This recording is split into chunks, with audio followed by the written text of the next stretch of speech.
Federation of all India medical association ने आज देशव्यापी ओपीडी सेवाओं को बंद रखने का ऐलान किया है।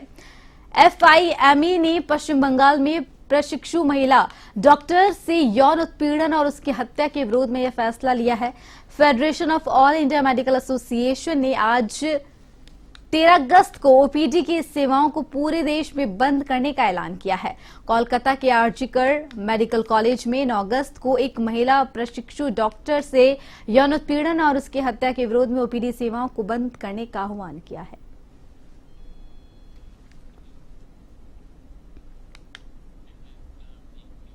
तो वहीं कोलकाता के आरजीकर मेडिकल कॉलेज और अस्पताल में डॉक्टर की रेप हत्या के विरोध में राजधानी दिल्ली के सरकारी अस्पतालों में सेवाएं बाधित रही। आरएमएल हॉस्पिटल में 1500 के करीब रेजिडेंट डॉक्टर धरने पर बैठे। सफदरगंज डॉक्टर राम मनोहर लोहिया अस्पताल, लेडी हार्डिंग मेडिकल कॉलेज और अस्पताल, दीनदयाल उपाध्याय अस्पताल, university college of medical science सहित अन्य अस्पतालों के रेजिडेंट डॉक्टरों ने सेवाएं नहीं दी। रेजिडेंट डॉक्टर्स एसोसिएशन का कहना है कि सिर्फ आपातकालीन सेवाएं मिलेंगी। ओपीडी, इलेक्टिव सर्जरी, वार्ड में सेवाएं, लैब में जांच सहित अन्य कार्यों में डॉक्टर मदद नहीं करेंगे।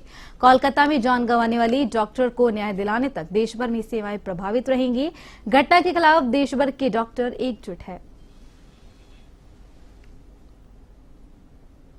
कोलकाता के आरजीकर मेडिकल हॉस्पिटल में एक ट्रेनी डॉक्टर की रेप के बाद हत्या कर दी गई। इस तरह से उसके बाद जो है पूरे देश की स्वास्थ्य व्यवस्था चरमरा गई। उसको लेकर पूरे देश में रेजिडेंट डॉक्टर एसोसिएशन ने एक प्रोटेस्ट अरेंज किया, जिसमें सभी रेजिडेंट डॉक्टर ने इसको लेकर प्रोटेस्ट किया है। सभी सरकारी अस्पताल जिसमें आरएमएल हो गया, एम्स हो गया, सफदरजंग हो गया, प्रदर्शन कर रहे हैं। इसी पर कुछ मुद्दे पे हम बात करते हैं। मैम, क्या प्रोटेस्ट है, इसके बारे में कुछ बताइए। सबसे पहले आपका नाम जानना चाहूँगी। Doctor Kumari Archana, senior resident neurology department, RML hospital. तो आपने जैसे बोला कि ये जो दुखद घटना हुई है आरजीकर हॉस्पिटल में, एक ऑन ड्यूटी डॉक्टर के साथ ड्यूटी रूम में उनके साथ गैंगरेप हुआ है और उनकी निर्मम हत्या कर दी गई है। तो ये मामला सिर्फ एक डॉक्टर का नहीं है, ये एक महिला सुरक्षा का मामला है, ये एक इंसानियत का मामला है। आप खुद सोचिए कि हम कितनी हैरानियत पे उतर आए हैं कि एक ऑन ड्यूटी डॉक्टर के साथ इस तरह की घटना हो रही है, तो हम कैसे कितने अनसेफ फील कर रहे हैं। अब बताइए हम किस बेसिस पे कैसे बिना सेफ्टी के हम काम करें। तो हम नहीं चाहते थे कि कोई स्ट्राइक हो, क्योंकि हम नहीं चाहते कि हमारे पेशेंट सफ़र करें। हमारे पेशेंट्स की हमें भी बहुत चिंता है, इसीलिए हमने इमरजेंसी सर्विसेज जो है अभी भी लागू रखी है।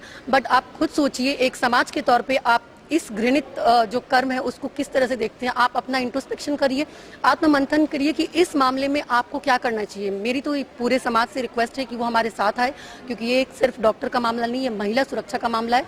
तो हमारी बस 3 मांगे हैं। एक तो ये कि इस मामले की सीबीआई जांच हो, क्योंकि राज्य सरकार इस मामले में लीपापोती करने में लगी हुई है।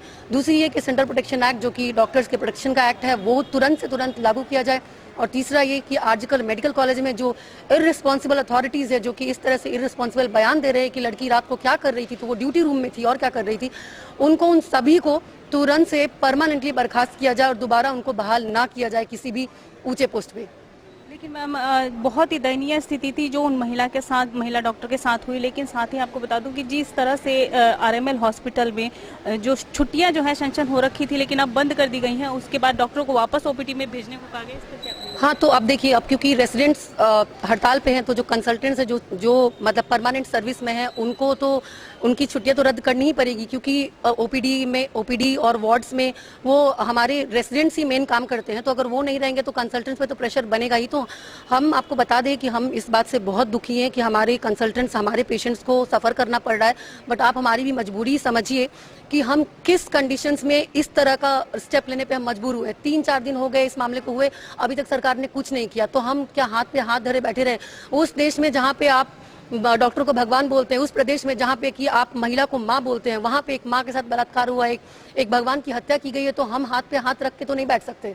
रेजिडेंट डॉक्टर एसोसिएशन की गवर्नमेंट से क्या मांगे हैं, मैं आपसे ये जानना चाहूँगी। गवर्नमेंट से जैसे मैंने बताया 3 मांगे हैं। सीबीआई जांच हो मामले की पूरी, ट्रांसपेरेंट, और जो भी दोषी पाया जाए उनको हैंग टिल डेथ किया जाए। दूसरी ये कि सेंट्रल प्रोटेक्शन एक्ट तुरंत लागू किया जाए ताकि डॉक्टर सेफ फील करे। और तीसरी ये कि आरजीकर के जो भी अथॉरिटीज़ हैं इररिस्पॉन्सिबल, उन सबको तुरंत तत्काल परमानेंटली वहाँ से हटाया जाए उनके पोस्ट से। और यहाँ पर ओपीडी अब से चालू हो जाएगी क्या मैम, ये आपसे जानना चाहूँगी। जब तक हमारी मांगे पूरी नहीं होती तब तक हम नहीं जाएंगे। हम रेसिडेंट्स तो नहीं जाएंगे, जो परमानेंट सर्विस में है उनको देखना पड़ेगा अकेले। तो इस तरह से व्यवस्था तो चरमरा ही रहेगी। तो आपसे देख सकते हैं सभी रेजिडेंट डॉक्टर्स हैं जो कि आरजी मेडिकल कॉलेज में एक जो हत्या कर दी जाती है रेप के बाद, उसके बाद जो पूरे देश की व्यवस्था, स्वास्थ्य व्यवस्था जो चरमरा गई है। उसके बाद आपने सुना कि रेजिडेंट डॉक्टर है और इनकी पूरी मांग है कि मानव तक यही महिलाओं का सत्कार हो और कार्यस्थल पर जितनी भी महिलाओं के साथ दुर्व्यवहार हो रहा है उसको लेकर स्थिति में सुधार किया जाए और जिस तरह की ये चीजें हो रही हैं उनको लेकर सरकार से गुहार लगाई जा रही है कि कार्यस्थल पर महिलाओं को सुरक्षा दी जाए और इनके खिलाफ सीबीआई की जांच हो। कैमरा पर्सन राधे के साथ मैं आरती राय, A1 टीवी।